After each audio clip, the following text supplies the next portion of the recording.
Fala meus amigos, tudo na paz? Eu estou aqui para mais uma aula de geografia e hoje nós vamos falar sobre as regiões polares.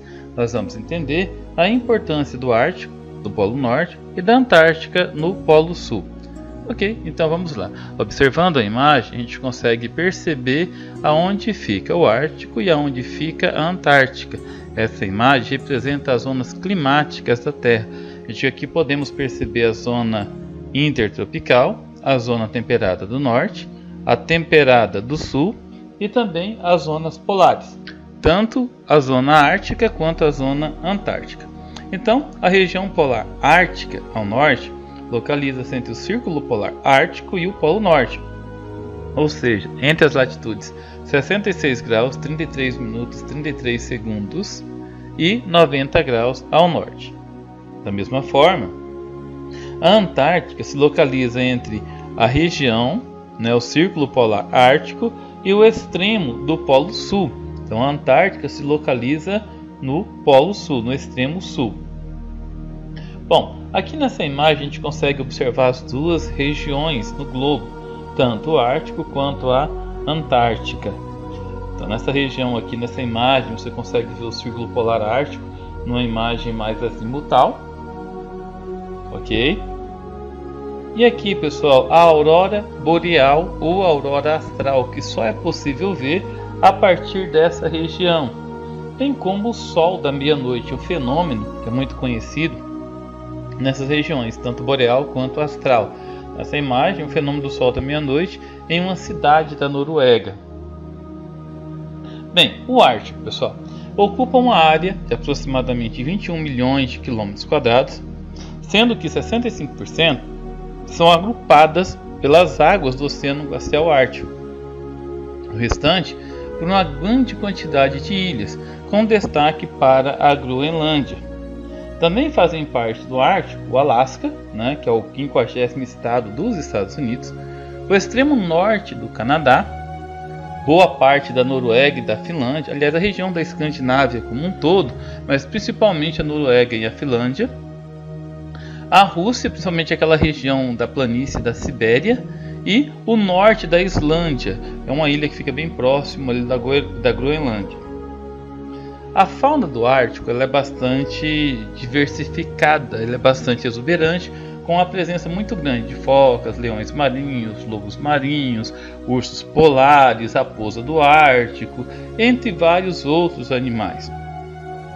O bioma que melhor caracteriza a região é a tundra ártica, que é composta por líquens, musgos, algumas espécies de capim, herbáceas, e é predominante em quase toda a região do Ártico. Bom, a população predominante são os povos autóctones, ou, em outras palavras, os esquimós, também conhecido como inuites. Os esquimós é a grande maioria, representando aí uma população de pouco mais de 50 mil. A grande maioria deles vive ao leste da Groenlândia e a outra metade em terras do Canadá e do Alasca. Sobrevivem basicamente da caça de ursos, baleias, focas e caribus. Também são conhecidos como povos comedores de focas. No norte da Escandinávia, na Finlândia, na Noruega, vivem os povos conhecidos como os lapões. Os povos que ficam na região da planície da Sibéria, região bastante congelada, muito parecido com os nossos indígenas, são chamados de samoeidos.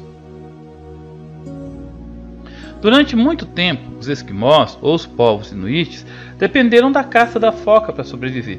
Eles usavam a sua carne para se alimentar, sua gordura para fazer óleo e também óleo combustível para as lamparinas, para os geradores, e a sua pele para se vestir.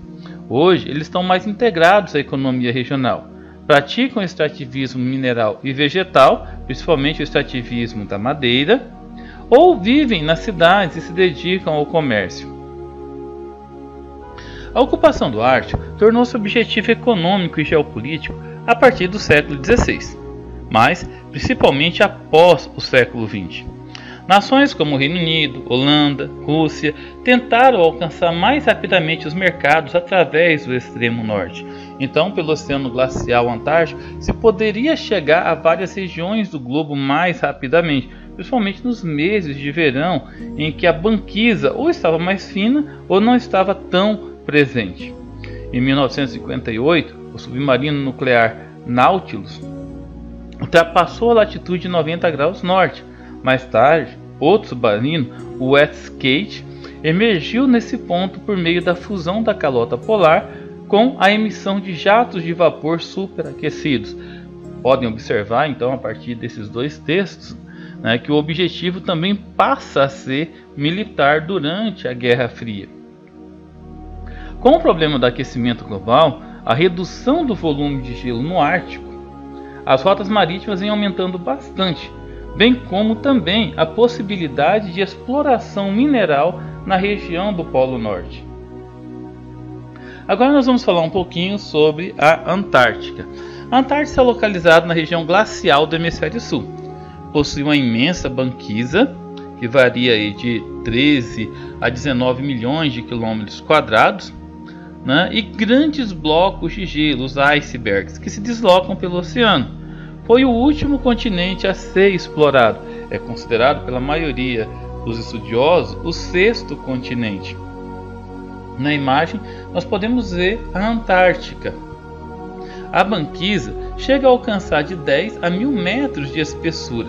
A temperatura média pode ser inferior a 40 graus negativos, tendo inclusive sendo registradas temperaturas próximas de 60 graus negativos durante o inverno. Durante o inverno, a sua massa polar pode chegar a 19 milhões de quilômetros quadrados. Durante o século XIX, foi descoberto grandes reservas de recursos minerais, como carvão, urânio, manganês, cobre, platina, prata e gás natural. Ainda em tempo, mesmo durante o período do verão, as temperaturas são negativas, ficando na casa de 2 a 5 graus negativos em média.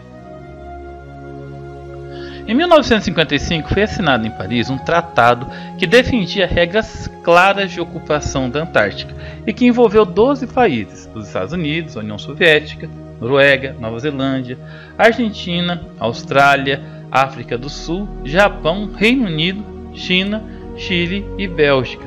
Posteriormente, mais 45 países aderiram, inclusive o Brasil.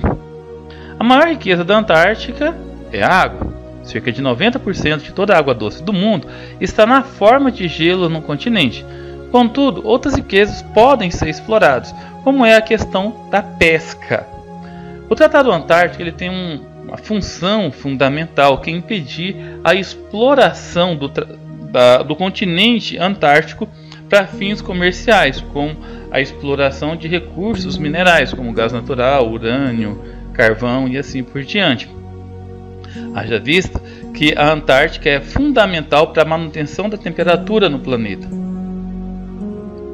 A base militar de pesquisa, Comandante Ferraz, oriunda do Projeto Antártico, iniciou suas atividades no dia 6 de fevereiro de 1984.